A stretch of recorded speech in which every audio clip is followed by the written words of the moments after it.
Hi, I hope everybody is doing good during these crazy COVID times. Today I'm very happy to talk to you about my new mustache.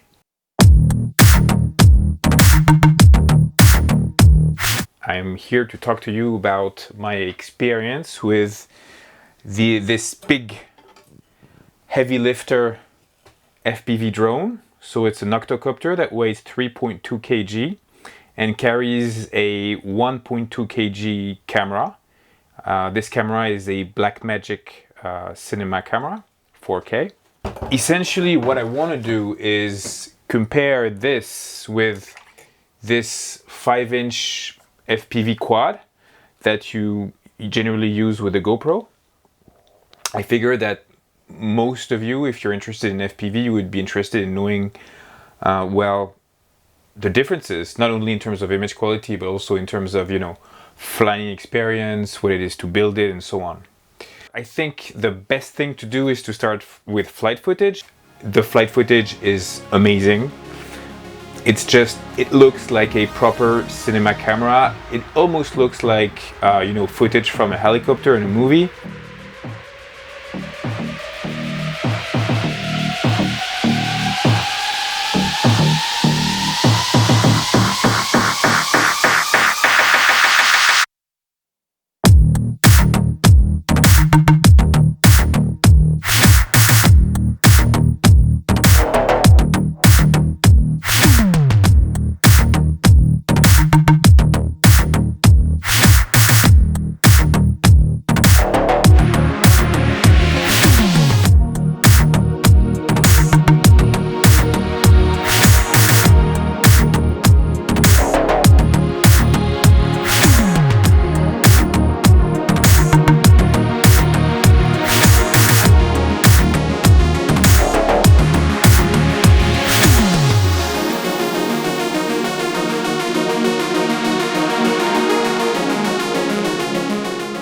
If you compare it with the GoPro, I find that you really see the difference. Maybe not on a phone, if you're looking at it quickly in low res, in the metro, but if you're on a big screen TV, you're gonna see a huge difference.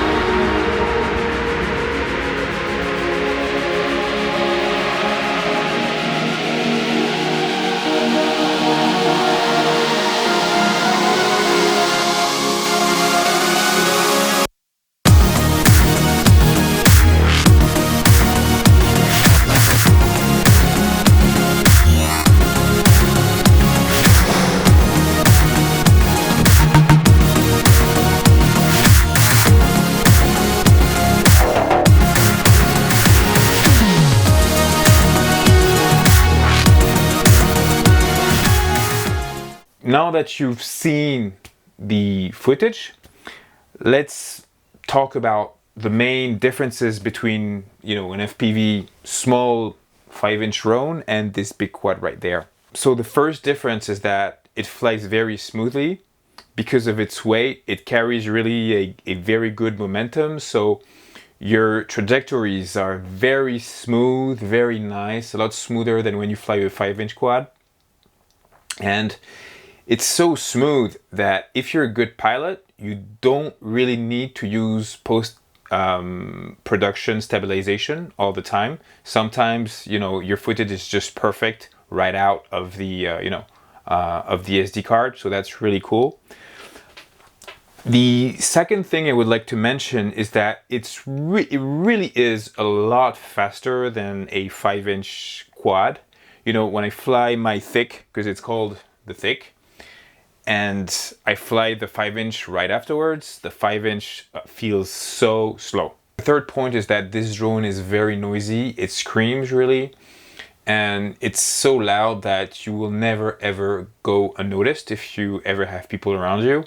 You have to fly in very open places, because if you touch someone with that drone, you're gonna injure someone for sure. It's really impressive. For stabilization, I use StatXP, which is a gyro that you just clip on to the camera, and there's a software that comes with a gyro. The name of the software is SteadXP, and the quality of the stabilization is a lot better in my view than Real Steady Go. Better because you don't have that, you know, that warping effect that Real Steady Go has. When you look at Real Steady Go footage very closely, it zooms in, it zooms out, you have warping effects. It looks quite strange. So the drawback with SteadXP is that if your footage is not good from the start, it won't save your ass. So we all know that, you know, if you use a GoPro and if you use Real Steady Go, you can really get away with anything. Even if your footage looks like crap, it's gonna make you look like a great pilot. With SteadXP, you still have to fly in a smooth way to get good results. Another point is that this is like quite heavy to carry. So the total weight of the drone with the camera is 3.2 kg. Each battery is about 700 grams. So if you have 6 batteries plus the bit of gear, you very easily, you know, get to like 10 kg of gear in your backpack. So you can't really ride a bike, you know, when you're carrying your thick. It's called a thick, yeah. You know that, right? I said that already. One more thing that I wanted to mention is that if you look at the flight footage very closely, sometimes there are really micro vibrations, and I haven't been able to solve that yet. It really is, you know, something I'm working on. So I ordered a new camera mount with silicone grommets that I hope will help me reduce vibrations. What I would like to say is that this project is not really rocket science. If you take your time and if you have built a quad, a 5-inch quad for instance, in the past, I think this is going to be an easy project for you. You just have to take baby steps. But if you're able to take your time and take things slowly, for sure you're going to succeed. It's not really that hard. So yeah, it costs a bit of cash, but I think it's really worth it. And it's 10 times better than a 5-inch GoPro drone. I mean, the quality of the footage is just amazing. Let's face it. So guys, that's it for today, and I see you in the next one.